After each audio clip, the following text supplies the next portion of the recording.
جو تیسری ذمہ داری 11ویں امام کی تھی وہ یہ کہ لوگوں کے ذہنوں کو تیار کرنا ہے۔ عادت ہو چکی تھی امام کی خدمت میں پہنچنے کی، سوال ذہن میں پیدا ہوتا، مولا جواب چاہیے، پہنچ جاتے امام کی بارگاہ میں، کبھی بغداد سے پہنچ جاتے، کبھی سامرا سے پہنچ جاتے، کبھی قم سے پہنچتے، کبھی مشرق سے پہنچتے، حتیٰ کئی دور دراز علاقوں سے لوگ امام کی خدمت میں پہنچ جاتے۔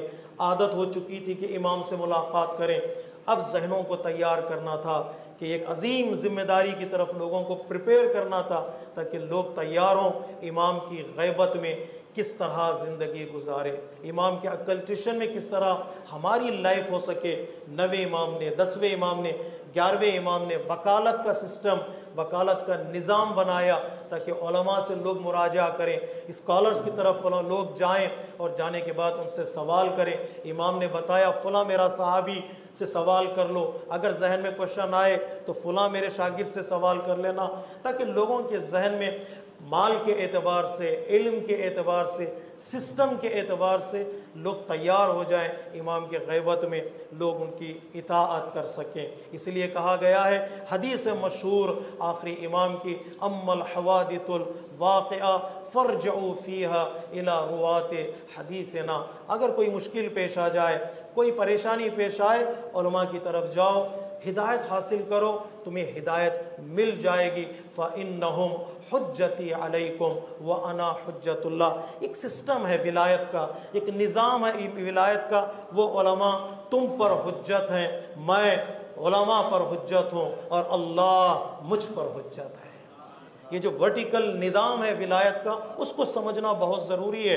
کبھی بھی ہم ہاریزنٹل امام کو لا کر اللہ کے مقابل میں نہیں رکھتے، یہ اللہ ہے، یہ امام ہے، تو شرک آ جائے، بدعت آ جائے، کفر آ جائے، افتراء آ جائے، نہیں، دونوں پیرل نہیں ہوں گے، دونوں ورٹیکل ہوں گے۔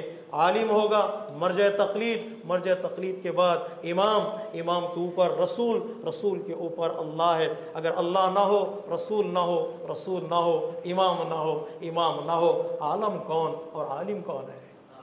یہ سلسلہ جو چلتا ہے ولایت کا بہت ضروری ہے، اس سلسلے کو جاننا، جو جان لیتا ہے در حقیقت اس کی زندگی کامیاب ہو جاتی ہے۔ حتیٰ جو گھر میں ہم آتے ہیں وہاں بھی سلسلہ ولایت کا ہوتا ہے، کس کی بات گھر میں چلے، ایک نظام بنایا جاتا ہے۔ یونیورسٹی جائیں گے، کس کی بات چلے، ایک سسٹم بنایا جاتا ہے، سسٹم کو توڑیں گے تو پھر سسٹم ہمیں توڑ دیتا ہے۔ یہ اللہ کا بنایا ہوا نظام اور اللہ کا بنایا ہوا سسٹم ہے۔ کیا قرآن میں اس کی دلیل ہے؟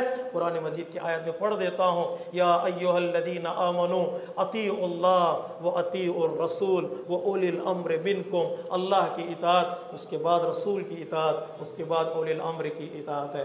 اللہ نہیں تو بات کی اطاعت کا مرحلہ شروع نہیں ہوتا ہے۔ ہم کمیونسٹ سے نہیں کہتے رسول کی اطاعت کرو، ہم مومن سے کہتے ہیں رسول کی اطاعت کرو، ہم مومن سے کہتے ہیں اولی الامر کی اطاعت کرو۔ اللہ، اس کے بعد رسول، اور اس کے بعد اولی الامر ہے۔ امام کی ذمہ داری تھی لوگوں کے ذہنوں کو تیار کرنا، اور سسٹم چلتا رہا، بہترین نظام، بہترین سسٹم چلا جو آج تک ہمارے درمیان موجود ہے۔ اس سسٹم سے دنیا پریشان ہے میرے عزیزو، اس سسٹم سے دنیا حیران ہے۔ ایک فتویٰ کیا سب کو قیام کرنے پر مجبور کر سکتا ہے؟ ایک فتویٰ کہ سب کے اندر جوش پیدا کر سکتا ہے؟ ہاں، فتویٰ مجتہد کی زبان سے نکلے گا، امام کی تائید ہوگی اور رسول کا سایہ ہوگا اور اللہ کی عنایت ہوتی چلی جائے گی۔ صلوات پڑھیے محمد و آل محمد۔